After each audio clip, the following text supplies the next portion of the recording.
সকল দিক থেকে বরকত আপনার জীবন থেকে উঠে যেতে পারে, এমনকি আপনার জীবনে এমন এমন বিপদ আসতে পারে যা আপনি কল্পনাও করেন নাই।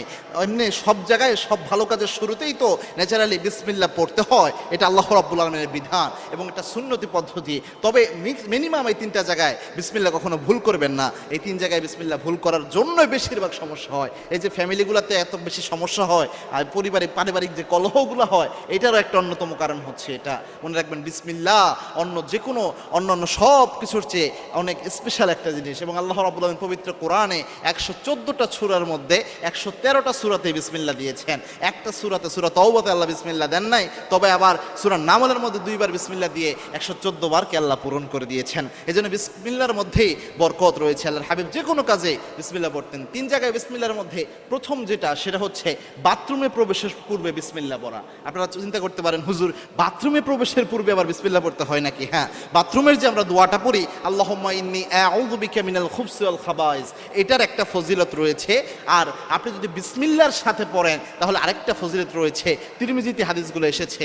আল্লাহর হাবিব সাল্লাল্লাহু আলাইহি ওয়াসাল্লাম জানিয়েছেন, কোন ব্যক্তি যদি বাথরুমে প্রবেশের পূর্বে শুধুমাত্র পড়ে আল্লাহুম্মা ইন্নী আউযু বিকা মিনাল খুবসি ওয়াল খাবাইস, এই দোয়া যদি কোনো ব্যক্তি পড়ে, ওই ব্যক্তিকে দুষ্ট জিন দেখতে পায় কিন্তু ওই ব্যক্তির কোনো ক্ষতি করতে পারে না।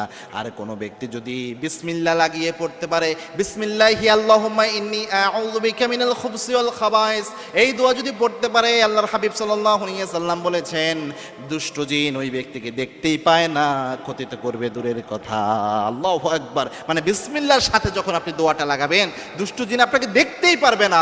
দুষ্ট জিনের মাঝে এবং আপনার মাঝে আল্লাহ রাব্বুল আলামিন একটা পর্দা সৃষ্টি করে দিবেন, আপনার সতর্কে দুষ্ট জিন দেখতে পারবে না। তখন কোনো ধরনের কোনো ক্ষতি দুষ্ট জিন আপনার উপর করতে পারবে না। এই জন্য ছোট্ট বাচ্চাদেরকেও, যাদের আপনাদের অ্যাটাচ বাথরুম রয়েছে, মনে রাখবেন অনেক সময় বাচ্চা কান্নাকাটি করে, অ্যাটাচ বাথরুম তো জিনের আখড়া, যে কোনো বাথরুম টয়লেটে জিন থাকেই, মাস্ট বি থাকে। এই জন্য চেষ্টা করবেন বাচ্চাদের ঘরে বাথরুমে প্রবেশ করানোর সময় প্রথমে এই দোয়াটা শিক্ষা দেওয়া, বিসমিল্লাহি আল্লাহুম্মা ইন্নী আউযু বিকা মিনাল খুবসি ওয়াল খাবাইস, এটা পড়ে তারপরে যেন প্রবেশ করে। 2 নাম্বার হচ্ছে খাবারের শুরুতে অবশ্যই বিসমিল্লাহ পড়বেন। খাবারের শুরুতে, খাবার পরিবেশন করার সময় অবশ্যই বিসমিল্লাহ, রান্না করার শুরুতে অবশ্যই বিসমিল্লাহ। মানে রিজিক যেটা আপনার ঘরে আছে, এই রিজিককে মূল্যায়ন করবেন আপনি বিসমিল্লাহ দিয়ে, এবং রিজিক খাওয়া শেষে আলহামদুলিল্লাহ দিয়ে। এই দুইটা জিনিস শুধু খেয়াল রাখবেন। মনে রাখবেন রিজিকের যখন ভ্যালু দিবেন আপনি, রিজিককে যখন আপনি মূল্যায়ন করবেন, আল্লাহ আপনার রিজিকে বরকত কখনো কমাবে না, আর নতুবা আল্লাহ বরকত উঠিয়ে নেবে।